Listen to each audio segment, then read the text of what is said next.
Hello అందరికీ welcome to my channel. ఈ వీడియోలో నేను ఆదివారం మధ్యాహ్నం చేసుకునే పనులను మీతో షేర్ చేసుకుంటాను.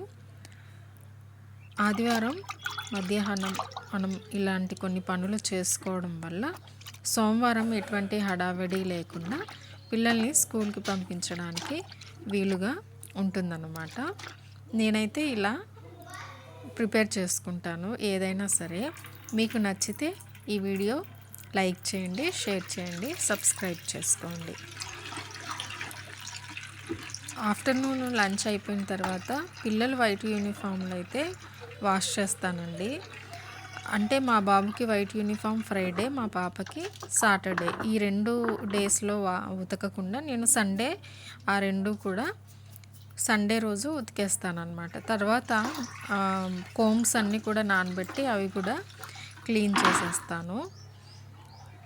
తర్వాత నానబెట్టిన బట్టలన్నీ శుభ్రంగా ఉతికి వైట్ యూనిఫామ్ కదా, బ్లూ పెట్టుకొని కంఫర్ట్ పెట్టుకుంటే చాలా నీట్గా ఉంటాయన్నమాట.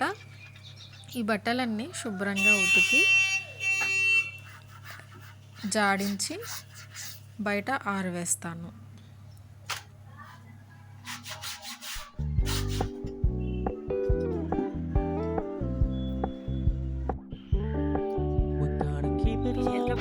Keep it softly spoken with no strings tying you to me.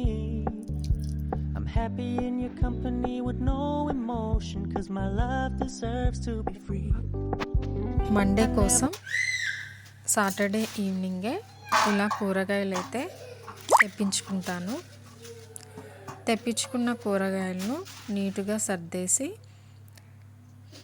పక్కకు పెట్టుకుంటాను. మేము ఇంకా ఫ్రిడ్జ్ని పైకి తెచ్చుకోలేదు, కింద ఇంట్లోనే ఉంది. కొత్త ఇంట్లోకి వచ్చినా కూడా మేము ఇంకా ఫ్రిడ్జ్ అయితే పైకి తీసుకురాలేదు. అందుకే కూరగాయలని నేను ఇలా బుట్టలోనే పెట్టుకుంటున్నాను.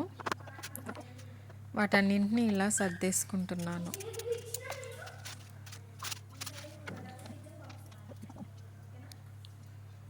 ఇప్పుడంటే ఫ్రిడ్జ్లు ఉన్నాయి, కానీ ఇంతకుముందు కాలంలో ఫ్రిడ్జ్లు ఎక్కడా లేవు కదండి. ఇలా కూరగాయలని బయటే నిల్వ ఉంచుకునేవాళ్ళు.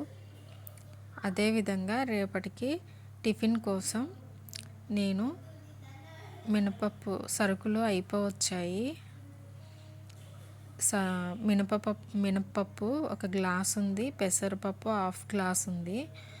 దాంట్లోకి 4 గ్లాసుల బ్రౌన్ రైస్ని వేసి, మెంతులు, పచ్చిశనగపప్పు వేసి శుభ్రంగా 2-3 సార్లు కడిగి నానబెట్టుకుంటున్నాను, రేపు టిఫిన్స్ ప్రిపరేషన్ కోసమని. మార్నింగ్ ఏదో ఒక టిఫిన్ ఉంటుంది, కానీ ఈవినింగ్ మాత్రం ఖచ్చితంగా మా వాళ్ళకి టిఫిన్ చేసే అలవాటు అయితే ఉంది. అందుకోసం ఎక్కువగా దోశల పిండి నేను ఎక్కువ రోజులు వచ్చే విధంగా స్టోర్ చేసుకుంటాను. ఇది ఒక 3 డేస్కి వస్తుంది. తర్వాత ఎండలో ఆరేసిన బట్టలను తీసుకువచ్చి ఈ విధంగా ఐరన్ చేసుకొని నీట్గా ఫోల్డ్ చేసుకుంటాను. వీటితో పాటు రిబ్బన్స్ని కూడా నీట్గా ఐరన్ చేసి పెట్టుకుంటాను. మీకు నా వీడియోలు నచ్చినట్లయితే లైక్ చేయండి, షేర్ చేయండి, సబ్స్క్రైబ్ చేసుకోండి. Thank you for watching.